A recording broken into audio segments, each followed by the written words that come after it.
नमस्कार प्यारे दोस्तों, आपका शानदार चैनल आशीष ड्राइविंग क्लासेस में सभी प्यारे बच्चों का स्वागत है। आज के हम इस वीडियो में हम बात करने वाले हैं केमिस्ट्री चैप्टर नंबर कितना 3, चैप्टर नंबर 3 जिसका नाम है धातु एवं अधातु। ठीक, आज हम चैप्टर नंबर 3 जिसका नाम है धातु एवं अधातु, हम इस चैप्टर को आज पूरा बेहतरीन से आप समझिए, एक एक पॉइंट को पहले समझिए। देखिएगा, हमको पढ़ाई से पहले जैसे कि हम कोई मेहनत कर रहे हैं तो मेहनत से पहले अगर हमको पता रहेगा कि हमको करना यही है, तो हमको कुछ निर्धारित ही नहीं रहेगा हमको करना क्या है, तो हम मेहनत करेंगे तो उसका मेहनत का कोई नहीं मिलता है। ठीक, अगर हम जान रहे हैं इस मेहनत का फल हमको यही मिलेगा, तो उस मेहनत को करूं, तो उस मेहनत को हम मैं करूं तो उसका फल मिल जाता है। ठीक, तो आप शानदार बेहतरीन से पढ़िएगा। तो सबसे पहले और हमारा कहने का मतलब है कि इस चैप्टर में सबसे पहले हम समझेंगे कि हमारा टॉपिक क्या है। ठीक, इस चैप्टर में कौन कौन से टॉपिक हैं जो कि हमको पढ़ना है। ठीक, बात समझ में आ रही है? हम मेन टॉपिक को आप पढ़ाएंगे जो आपके बोर्ड एग्जाम में सीधा मिल जाए। ठीक, आपको एकदम अच्छे से बताने वाले हैं, आप समझिएगा हमारी बातों को। ठीक, ध्यान से समझिएगा। दीगा सबसे पहले नंबर हम चैप्टर कितने पढ़ रहे हैं, पहले चैप्टर का नाम डाल देते हैं। ठीक, चैप्टर हम पढ़ेंगे 3 जिसका नाम है धातु एवं अधातु। ठीक, चैप्टर नंबर 3 पढ़ेंगे जिसका नाम है धातु एवं अधातु। ठीक, बात हमारी समझ में आ रही है एकदम अच्छे से, क्लियर है? वरना आवाज जब क्लियर होगा तो आपको बेहतरीन से समझ में आ जाना चाहिए, ताकि आपको जब इस पूरे वीडियो को देखो तो आपको किसी भी पॉइंट में किसी भी प्रकार के कोई भी डाउट न रह जाए। ठीक, बात समझ में आ रही है हमारी? उसके बाद देखिएगा, अब हमारा पाठ्यक्रम यानी इस पाठ में कहने का मतलब जितने भी पॉइंट है पहले हम पॉइंट ही देखेंगे। ठीक, तो पहला पॉइंट है कि धातु की परिभाषा और धातु के भौतिक गुण। ठीक, पहले जो पॉइंट है इसमें वो क्या है? धातु की परिभाषा। पहले पॉइंट क्या है? धातु की परिभाषा। ठीक, और क्या है? भौतिक गुण और भौतिक गुण। ठीक, पहला पॉइंट हमको इसमें पढ़ना है क्या? पहला पॉइंट जो है इस चैप्टर में, पहला पॉइंट हमारा क्या है? पहला पॉइंट है धातु के परिभाषा और भौतिक गुण। ठीक, यानी कहने का मतलब है कि जो पहला हमको इस चैप्टर में जो पहला पॉइंट हमको पढ़ना है उसका नाम है धातु की परिभाषा, और मतलब कि एक पहला पॉइंट है धातु की परिभाषा और भौतिक गुण भी इसका देखेंगे। ठीक, और दूसरा पॉइंट है अधातु की परिभाषा और भौतिक गुण। दूसरा पॉइंट क्या है? अधातु की परिभाषा और भौतिक गुण।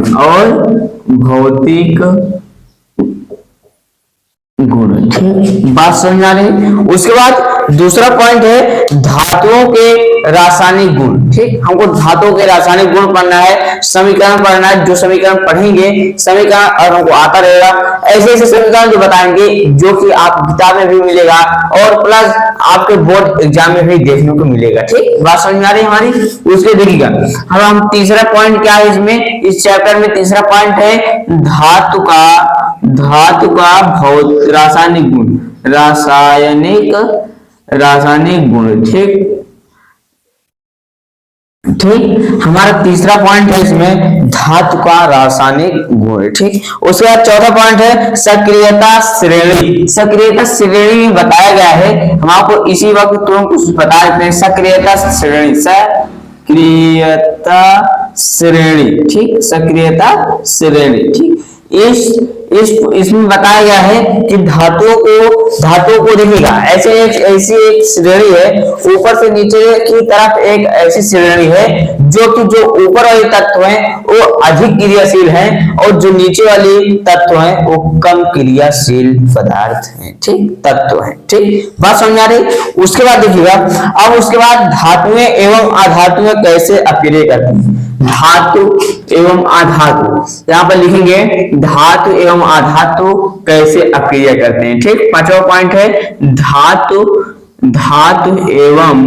एवं आधातु आपस में या धातु आधातु कैसे अभिक्रिया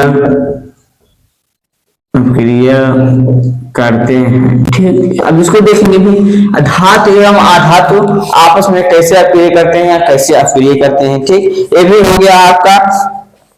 उसके बाद आयनिक यौगिकों का गुणधर्म, आयनिक यौगिकों, ठीक, इसको भी हम देख लेते हैं। आयनिक यौगिकों, ठीक, हम जितने भी पॉइंट इस चैप्टर में है पहले हम आपको पूरा पॉइंट बता देते हैं, हमको क्या क्या पढ़ना है। जैसे कि अगर हमको पता नहीं रहेगा कि हमारा लक्ष्य यही है तो हम क्या पढ़ेंगे। ठीक, अगर हमको लक्ष्य पता रहेगा तो दुनिया में कुछ भी आप कर सकते हो, लेकिन जब आपको लक्ष्य नहीं पता है तो आप कुछ भी नहीं कर सकते। मेहनत कितने भी करो, जब हमको पता ही नहीं है कि हमारा मेहनत का फल हमको यही मिल सकता है तो उस मेहनत का कोई अंदाजा नहीं है। ठीक, बात समझ में आ रही है। अब उसके बाद देखिएगा आयनिक यौगिकों का गुणधर्म, आयनिक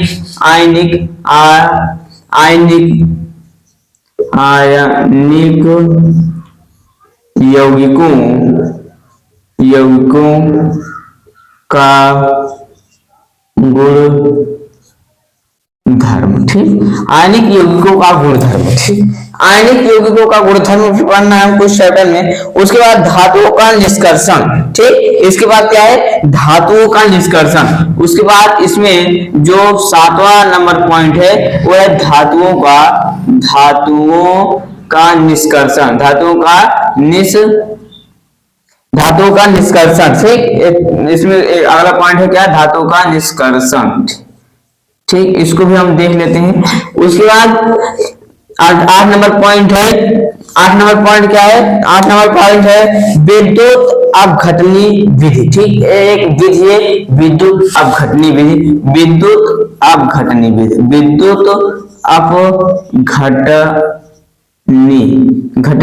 ठीक, विद्युत अपघटनी विधि। ठीक, इसको हम देख लेते हैं, इसको भी हम देख लेंगे। ठीक, विद्युत अपघटनी विधि। ठीक, उसके बाद है संक्षारण व संक्षारण से सुरक्षा। ठीक, ये भी पॉइंट आपको हम पढ़ाए थे पहले चैप्टर में, जो कि आपको अच्छे से समझ भी आया होगा, लेकिन इसमें भी दिए गए है क्या, संक्षारण किसे कहते हैं, हम आपको क्या पढ़ा है, संक्षारण व संक्षारण से सुरक्षा, संक्षारण व संक्षारण से सुरक्षा।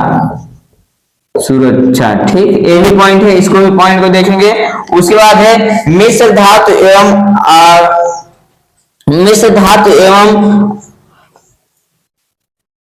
अमलगम। ठीक, मिश्र धातु एवं अमलगम। ठीक, इसके बाद 10 नंबर पॉइंट है मिश्र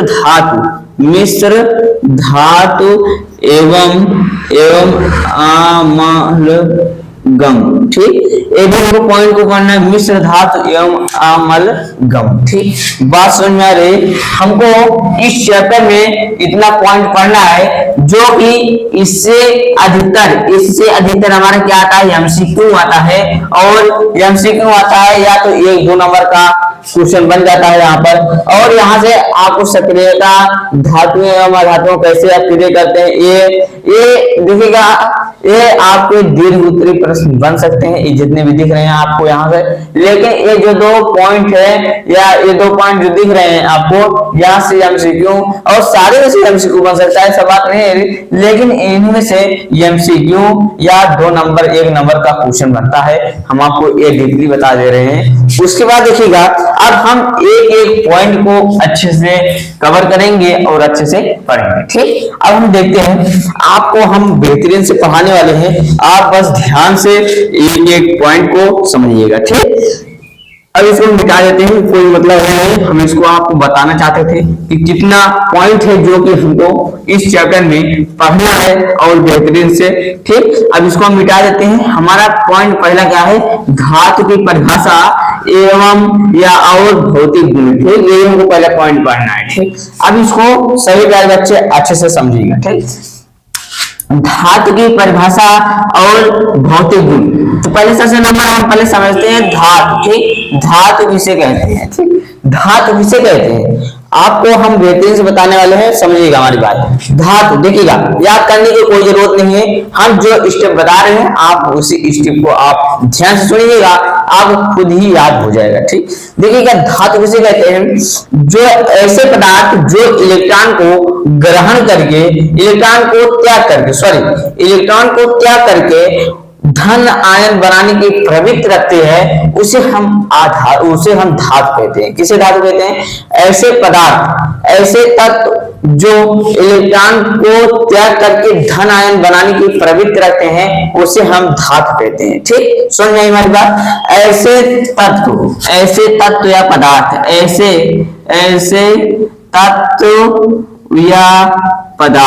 ऐसे तत्व या पदार्थ जो इलेक्ट्रॉन को त्याग कर धन आयन बनाने की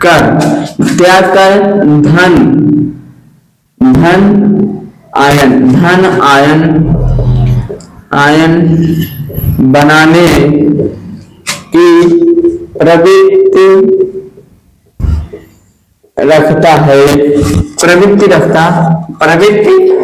है, उसे हम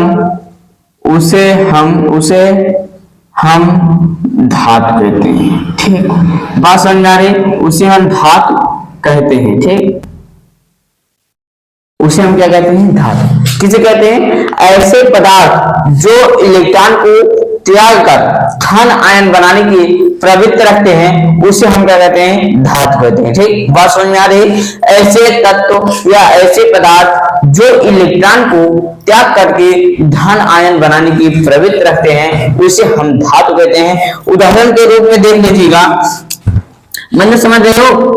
जब देखिएगा किसी भी आप तत्व को देखिएगा जिसके ऊपर +4 लगा हो, तो आप समझ जाइएगा वो क्या है? धातु है। ठीक, धातु किसे कहते हैं? जो इलेक्ट्रॉन को त्याग करके धन आयन बनाने की प्रवृत्ति रखती है, उसे हम धातु कहते हैं। देखिएगा जिसके बाहर कोर्स में कम, जिसे देखिए उसको एक इलेक्ट्रॉन चाहिए तो क्या करता है? ले लेता है। ठीक, वो इलेक्ट्रॉन को ग्रहण करने का कोशिश करता है, देने का कोशिश नहीं करता है। ठीक, लेकिन जो देखिएगा जिसके पास देखिएगा कोर्स को पूरा होने में बहुत सारे इलेक्ट्रॉन को चाहिए, तो वो क्या करता है? अगर उसके पास 1-2 इलेक्ट्रॉन है तो छोटा सा इलेक्ट्रॉन चाहिए तो क्या करता है? अपना 1-2 इलेक्ट्रॉन को त्याग देता है। ठीक, वही इलेक्ट्रॉन को त्याग करके वो धन आयन बनाने की प्रवृत्ति रख लेता है, जिससे कि वो धन आयन न रहता है उस पर, इसलिए उसे हम धातु कहते हैं। ठीक, बात समझ में आ रही? जैसे कि देखिएगा सोडियम जिसे कहते हैं Na।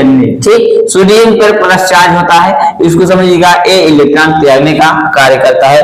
उसके बाद Fe जिसे कहते हैं लोहा, आयरन। ठीक, इसे कहते हैं Fe जिसे हम लोहा कहते हैं। ठीक, उसके बाद Cu। ठीक, ए भी है। ठीक, ए भी क्या है? धातु है हमारा। एल्यूमिनियम।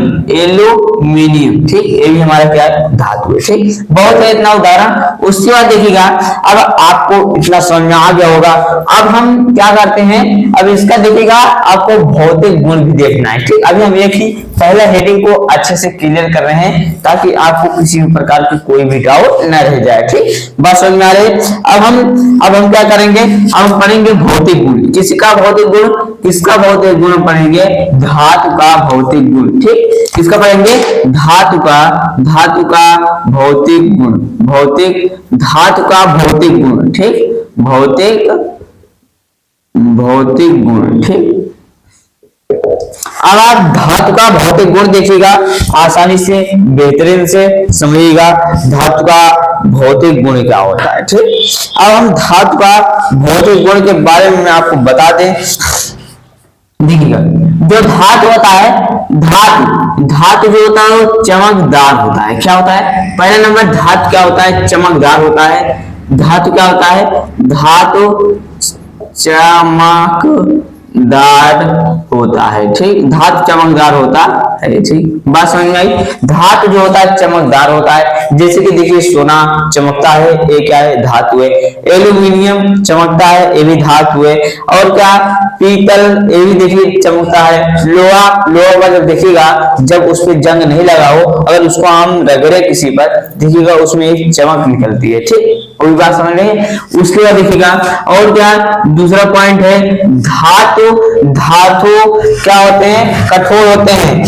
धातु कठोर होते हैं। ठीक, धातु क्या होते हैं, कठोर होते हैं। धातु क्या होते हैं, कठोर होते हैं। धातु कठोर, धातु कठोर होते हैं। ठीक, धातु क्या होता है, कठोर होता है, होते हैं। ठीक, उसके बाद धातु तन्य होते हैं। यानी कहने का मतलब अगर हम धातु को पीटे, धातु को क्या करें, पीटे, तो वो तन जाता है। देखिएगा क्या बना, एल्यूमिनियम का तार बनाया जाता है, कैसे उसको खींच करके बनाया जाता है ना, यानी उसको खींचने पर उसका तार बनाया जा सके तो उसे तन्यता का गुण पाया जाता है, इसे कहते हैं तन्यता का गुण। ठीक, इसको फेंक करके चादर बनाया जाता है, इसलिए इसमें तन्यता का गुण पाया जाता है। नहीं तो जैसे क्या है, नमक है, नमक में तन्यता का गुण पाया जाता है। अगर नमक को अगर पीटोगे तो वो एकदम चटक जाएगा, लेकिन वो पिघलेगा, वो क्या होगा, तनेगा नहीं। ठीक, चाहे गर्म करके, चाहे जैसे करके उसको आप पिघला नहीं सकते या उसको आप खींच नहीं सकते। ठीक, बात समझ में आ रही। उसके बाद क्या होते हैं, धातु तन्य होते हैं ना, धातु तन्य होती है। ठीक, धातु तन्य होती है। उसके बाद 4 नंबर पॉइंट क्या है, धातु तन्य होते हैं। उसका धातु जो होते हैं वो सुचालक होते हैं। धातु क्या होते हैं, धातु सुचालक होते हैं। धातु सुचालक होते हैं। धातु सुचालक होते हैं। धातु क्या होते हैं, सुचालक होते हैं। यानी कहने का मतलब, सुचालक का मतलब समझ रहे हो, अगर हम धातु में क्या करें, अगर हम इलेक्ट्रॉन प्रवाहित करें, इलेक्ट्रॉन को छुआ दें, एक तार को लेकर के खंभे से उसमें छुआ दें, तो उसमें क्या होगा, धारा प्रवाहित होगा। ठीक, कभी गलती मत करिएगा, नहीं तो एक तरफ उसको छुआओ, एक तरफ आप छुओ, उसको चेक मत करिएगा ना, वरना तो वहां उल्टा देगा आपको। ठीक, उसके बाद देखिएगा, इतना बात समझ में आ गया होगा। अब इसके आगे देखिएगा आधातु। ठीक, अब आपको इसके आगे तक क्या था, पॉइंट क्या था, आधातु। आधातु के परिभाषा एवं भौतिक गुण। ठीक, अब आधातु के परिभाषा हम पढ़ेंगे बेहतरीन से। आधातु का परिभाषा ही पूछा जाता है, ज्यादातर आपके पेपर में आधातु का परिभाषा ही पूछा जाता है। ठीक, आधातु। ठीक, अब हम आधातु को समझिए, आधातु। ठीक, इसके बाद हमारा पॉइंट है क्या, आधातु। ठीक, अभी हम आपको पॉइंट बताए थे, आधातु। अब आधातु को देखेंगे, आधातु क्या है, आधातु को हम बेहतरीन से पढ़ेंगे, आधातु। ठीक, अब आधातु जो होता है वो क्या करता है, आधातु में इलेक्ट्रॉन ग्रहण करने का गुण पाया जाता है। ये क्या करता है, इलेक्ट्रॉन को ग्रहण करके ऋण आयन बनाने की प्रवृत्ति रखता है। ठीक, क्या करता है, आधातु क्या करता है, आधातु इलेक्ट्रॉन को ग्रहण करके ऋण आयन बनाने की प्रवृत्ति रखता है। ठीक, बात समझ में आ रही है। देखिए आधातु क्या करता है, इलेक्ट्रॉन को ग्रहण करके ऋण आयन बनाने की प्रवृत्ति रखती है। ठीक, बात समझ में आई, इलेक्ट्रॉन को ग्रहण करके ऋण आयन बनाने की प्रवृत्ति रखती है। ठीक, समझ में आई। अब देखिएगा, अब क्या करता, धातु क्या करता है, इलेक्ट्रॉन को ग्रहण करके, ऐसे तत्व यहाँ पर लिखिए, ऐसे तत्व जो इलेक्ट्रॉन को ग्रहण करके ऋण आयन बनाने की प्रवृत्ति रखती है। ठीक, ये क्या करता है, ऋण आयन बनाने की प्रवृत्ति रखती है, तो वह धातु कहलाता है, वह आधातु कहलाता है। वह क्या कहलाता है, आधातु कहलाता है। ठीक, इसको समझिएगा। आधातु किसे कहते हैं, जो ऐसे पदार्थ जो इलेक्ट्रॉन को ग्रहण करके धन आयन बनाने की प्रवृत्ति रखता है, उसे हम क्या कहते हैं, आधातु कहते हैं। जैसे उदाहरण के रूप में दिखा दिया हम आपको, उदाहरण जैसे देखिएगा, उदाहरण जैसे क्या, जैसे Cl क्या है, धातु, आधातु है, इस पे क्या होता है, माइनस चार्ज होता है। उसके बाद क्या, उसके बाद हम ऑक्सीजन, ऑक्सीजन क्या होता है, अधातु होता है, आधातु होता है। और उसके बाद कार्बन, ये क्या होता है, आधातु होता है। उसके बाद सल्फर, ये भी आधातु होता है। ठीक, इतने आपको आधातु, इतना उदाहरण बहुत है। उसके बाद हम आधातु के गुण पढ़ लेते हैं, आधातु के भौतिक गुण, आधातु के भौतिक गुण। ठीक, आधातु के भौतिक गुण हम आपको बोल दे रहे हैं, आप लिख लीजिएगा। ठीक, बात समझ आ रही, हम आधातु के गुण को बोल दे रहे हैं, आप लिख लीजिएगा। ठीक, ताकि आपको किसी प्रकार की कोई भी दिक्कत ना हो। ठीक, आप कॉपी कलम लेकर के बैठे हो ना, आप अगर कॉपी कलम लेकर बैठे हो तो हम जो बोल रहे हैं आप उसको लिखिए। चलिए लिखिएगा, लिखिएगा।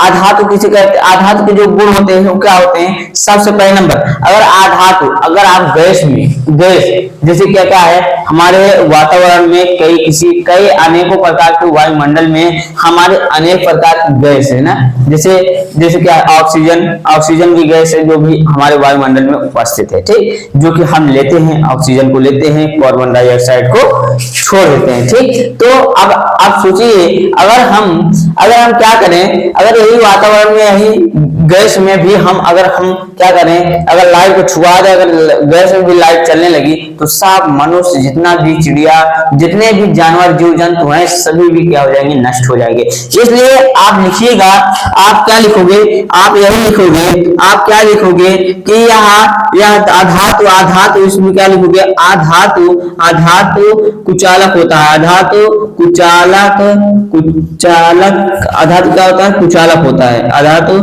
कुचालक, कुचालक होता है। ठीक, आधातु क्या होता है, कुचालक होता है। ठीक, इसको लिखोगे आप, आपको बताएंगे कैसे हुआ होता है। अगर किसी भी, अगर जैसे गैस है, गैस क्या होता है, जैसे देखो ऑक्सीजन, ऑक्सीजन एक प्रकार का गैस है। ठीक, अब अगर गैस अगर है तो गैस में अगर आप धारा प्रवाहित करोगे, क्या प्रवाहित हो जाएगा, नहीं होगा ना। तो इसका मतलब है आधातु में धारा प्रवाहित नहीं होता है, इसे हम कुचालक कहते हैं। कुचालक उसे कहते हैं जिसमें हम धारा प्रवाहित ना कर सके, उसे हम कुचालक कहते हैं। बात समझ में आई इतना। उसके बाद देखिएगा, आधातु का एक गुण और होता है। आधातु क्या करता है, आधातु क्या करता है, आधातु क्या करता है। ठीक, आधातु क्या होता है, आधातु में तन्यता का गुण नहीं पाया जाता है, आधातु कठोर नहीं होता है, इसको भी समझ लीजिएगा। उसके बाद आधातु कठोर नहीं होता है, आधातु चमकदार नहीं होता है, इतने गुण बहुत है, आप इतने गुण लिख लीजिएगा। उसके बाद समझिएगा, उसके बाद हम समझते हैं धातुओं के रासायनिक गुण। ठीक, अब एक तीसरा पॉइंट जो हमारा है, धातुओं के रासायनिक गुण। ठीक, ये हमारा तीसरा पॉइंट है, धातुओं के रासायनिक गुण। ठीक, हम इसको मिटा देते हैं, इसको सभी पहले बच्चे उतार ले होंगे, इसको आप स्क्रीनशॉट ले लीजिएगा। ठीक, ले लिए होंगे, आप समझते हैं, इसलिए हम आप इसको मिटा देते हैं। उसके बाद हम समझते हैं क्या, उसके बाद समझते हैं तीसरा पॉइंट जो है हमारा धातु के क्या है, रासायनिक गुण है। ठीक, अगर हम इसको नहीं पढ़ेंगे तो समझ लीजिएगा इस चैप्टर में हम कुछ भी नहीं पढ़े हैं, जो कि हमारा मेन पॉइंट यही है कि धातुओं के अगर हम रासायनिक गुण नहीं पढ़े तो जान लो हम कुछ भी नहीं पढ़े। ठीक, इस चैप्टर में अगर रासायनिक गुण नहीं पढ़े जान लो कुछ भी नहीं पढ़े। ठीक, अब हम इसमें लिखेंगे धातुओं के रासायनिक गुण। ठीक, क्या लिखेंगे, धातुओं के रासायनिक गुण, धातुओं के रासायनिक गुण। ठीक, अब आप रासायनिक गुण में देखेंगे, रासायनिक गुण होता क्या है, आप इसको पहले समझिएगा। रासायनिक गुण, रासायनिक गुण का मतलब होता है कि आप जैसे कि दो पदार्थों को आपस में मिलाइए या एक ही पदार्थ हो, उसको आप क्रिया करा के आप एक नए पदार्थ का उत्पत्ति कर दो, उसे हम कहते हैं धातु। ठीक, उसे क्या कहते हैं, उसे कहते हैं रासायनिक गुण कहते हैं। ठीक, रासायनिक गुण क्या करता है, वो क्या करता है, एक पदार्थ को या एक से अधिक पदार्थ मिल करके जब एक नया पदार्थ एक दूसरे पदार्थ का उत्पत्ति कर देता है, उसे ही हम क्या कहते हैं, रासायनिक गुण कहते हैं। जैसे कि अब आप कहोगे कि लकड़ी से हम बेंच बना लिए, तो ये क्या है, ये भौतिक गुण है, क्योंकि वो पदार्थ चेंज नहीं हुआ है, वो लकड़ी ही है। ठीक, वो लकड़ी बस उसके आकार में चेंज हुआ है। ठीक, जैसे आकार, उसके आकृति, उसे आकृति उसके जो है अवस्थाएं में अगर चेंज कर दे रहे हो तो ये आपका भौतिक गुण है। लेकिन अगर आप उसको आप लकड़ी से और कोई चीज पदार्थ बना ले रहे हो, जैसे कि क्या, जैसे कि हम क्या बताएं हम आपको, जैसे कि हम प्लास्टिक को जला दें और क्या बन जाए, राख बन जाए और प्लस क्या बन जाए, कार्बन डाइऑक्साइड बन जाए। तो ये क्या है, हमारा रासायनिक गुण है। क्योंकि हम क्या करें, प्लास्टिक को प्लास्टिक में ही नहीं, उसको हम कार्बन डाइऑक्साइड में, यानी हम उसको अशुद्ध क्या कर दिए, उसको अशुद्ध रूप में हम बना दिए, उसको गैस के रूप में और क्या राख के रूप में। अब हम इसको, अब कार्बन डाइऑक्साइड और राख को मिला करके हम इसको प्लास्टिक को फिर से बना नहीं सकते। ठीक, अब हम समझते हैं हमारे पॉइंट पे आ जाइए, धातुओं के रासायनिक गुण। ठीक, तो पहला गुण क्या है, पहला गुण क्या है इसको समझिएगा। धातु क्या करता है, ऑक्सीजन के साथ क्रिया करता है। किसके साथ, धातु। जब धातु, यह लिखिए, जब धातु ऑक्सीजन के साथ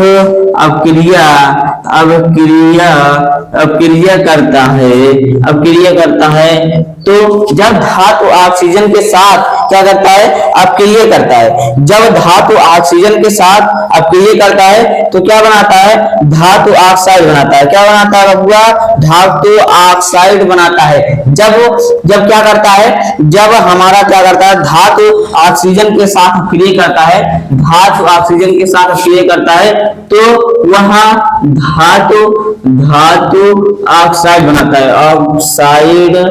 ऑक्साइड बनाता है। क्या बनाता है, धातु ऑक्साइड बनाता है। ठीक, इसको समझिएगा।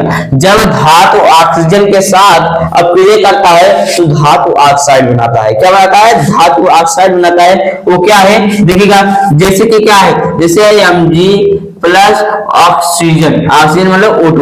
जब Mg और ऑक्सीजन, जब Mg मतलब क्या, मैग्नीशियम और क्या ऑक्सीजन जब आपस में मिलेगा तो धातु ऑक्साइड यानी मैग्नीशियम ऑक्साइड बनाएगा। क्या बनाएगा, मैग्नीशियम ऑक्साइड, MgO बनाएगा। ठीक, अब देखिएगा, अब इसको बैलेंस ही नहीं है, क्योंकि देखिएगा इस तरफ Mg1 है, इस तरफ MgO2 2 है, यानी ऑक्सीजन की मात्रा 2 है, M की मात्रा कितना, Mg की मात्रा 1 है। इस तरफ देखिएगा Mg की मात्रा कितना है, 1 है, लेकिन O2 का मात्रा 1 है, तो ये बैलेंस ही नहीं है। क्योंकि इस तरफ O2 यानी ऑक्सीजन की मात्रा 2 है, इस तरफ ऑक्सीजन की मात्रा 1, तो इस तरफ 2 लगा देंगे। अब ऑक्सीजन की मात्रा 2 हो जाएगी, अब Mg की मात्रा भी 2 हो जाएगी, यहाँ पर Mg की मात्रा 1 है, तो यहाँ पर भी 2 लगा देंगे। अब हमारा क्या होगा, ये रासायनिक जो समीकरण है ये यहाँ संतुलित हो गया। ये संतुलित करना हम आपको बताए थे, इसको आप बेहतरीन से हम आपको पहले चैप्टर में बताए थे कैसे रासायनिक समीकरण को संतुलित कैसे किया जाता है। ठीक, उसके बाद देखिएगा, उसके बाद दूसरा पॉइंट है, धातु जल के साथ अपक्रिया करके हाइड्रोजन गैस बनाता है। धातु क्या करता है, धातु जल के साथ अपक्रिया करके, धातु क्या करता है, जल के साथ, जल के साथ अपक्रिया करके क्या बनाता है, धातु के अपक्रिया के साथ करके धातु क्या करता है, जल के साथ अपक्रिया करके हाइड्रोजन गैस बनाता है। क्या बनाता है, हाइड्रोजन गैस बनाता है। ठीक, इसको भी समझिएगा। धातु क्या करता है, जल के साथ जब अपक्रिया करता है तो हाइड्रोजन गैस बनाता है। देखिएगा, धातु जैसे कोई भी धातु ले लीजिए, चाहे जो धातु ले लीजिए, जैसे कि हम क्या ले लिए, जैसे हम ले लिए Na। ठीक, Na ले लिए, ठीक, Na ले लिए। अब Na को हम जल के साथ अपक्रिया कराएंगे, किसके साथ, जल के साथ। तो जब हम Na को जल के साथ अपक्रिया कराएंगे, या Na को जब जल के साथ अपक्रिया कराएंगे तो ये बनाएगा क्या, इसको समझिएगा। जब हम Na को धातु के साथ जल के साथ अपक्रिया कराएंगे तो बनाएगा क्या, देखिएगा, ये जो Na है, यहाँ से एक हाइड्रोजन, इसको हम ऐसे लिखेंगे, ऐसे भी लिख सकते हैं, जल का सूत्र ऐसे भी लिख सकते हैं। ठीक, तो ये क्या करेगा, देखिएगा, जल का सूत्र ऐसे भी लिख सकते हैं। तो क्या करता है, इसको OH को ले लेता है, अपने OH को क्या करता है, ग्रहण कर लेता है, क्योंकि ये माइनस होता है, इसमें क्या होता है, प्लस चार्ज होता है, तो इसका इलेक्ट्रॉन इसको दे देता है, तो ये आपस में समझौता करके आपस में एक तत्व बना लेते हैं, जिसे कहते हैं सोडियम हाइड्रोक्साइड। ठीक, क्या कहते हैं, सोडियम हाइड्रोक्साइड। ठीक, इसका क्या सूत्र बनेगा, NaOH, क्या बनेगा, NaOH। ठीक, अब देखिएगा NaOH के साथ साथ हाइड्रोजन गैस देगा, फिर H2 देगा। ठीक, बात समझ में आ रही है, हाइड्रोजन गैस भी देगा इसके साथ साथ। ठीक, अब देखिएगा इसको बैलेंस कैसे करें, देखिएगा यहाँ पर 4 2 रखेंगे, यहाँ पर भी 4 2 रखेंगे, यहाँ पर 4 सॉरी यहाँ पर इसका मात्रा 2 रखेंगे, यहाँ पर भी 2 मात्रा, यहाँ पर 2 रखा, हमारा ये बैलेंस हो जाएगा। आप इसको बैलेंस करके देख लीजिए। ठीक, अब देखिएगा अब आपको ऐसे ट्रिक बता दे रहे हैं कि कब किससे अक्रिय करके कब क्या बनाएगा। ठीक, धातु को किसके साथ अक्रिय कराओगे तो क्या बनेगा, इसको हम आपको एक ट्रिक बता दे रहे हैं। देखिएगा जब धातु के अक्रिया, धातु अक्रिया और परिणाम, ठीक, यहाँ पर ऐसे चार्ट बनाइएगा, धातु अक्रिया अक्रिया। ठीक, अगर आप धातु को अक्रिय समझ लीजिए कि धातु, अगर धातु को अक्रिय कराओगे किसके साथ, वो लिखा जाएगा भी यहाँ, तो परिणाम आपको क्या मिलेगा, परिणाम।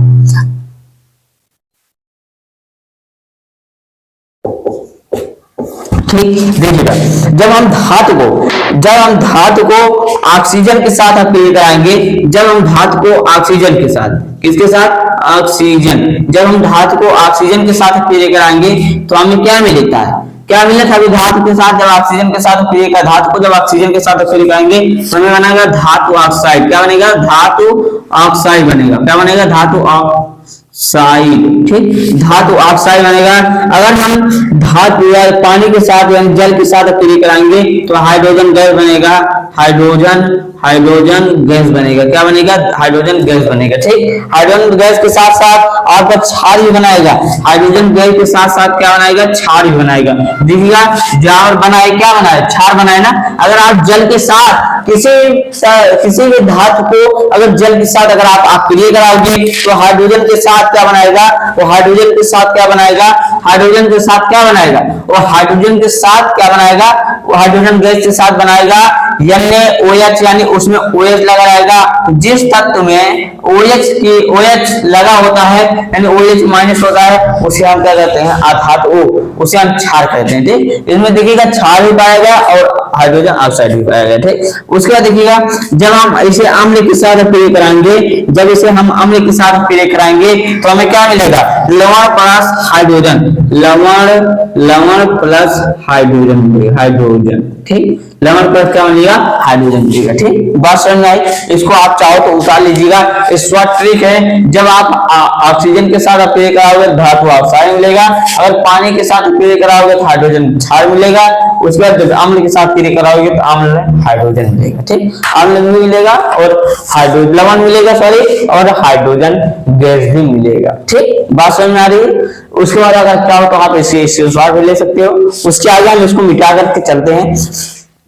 चलिएगा हम इसी को वीडियो को इसी पर समाप्त करते हैं। आज के सेशन में हम इसी को करते हैं। ठीक, हम अगले यानी नेक्स्ट क्लास में, अगले क्लास में यानी अगले वीडियो में हम इसके आगे से डिस्कस करेंगे। यानी कहने का मतलब है इसके बाद हम धातुओं के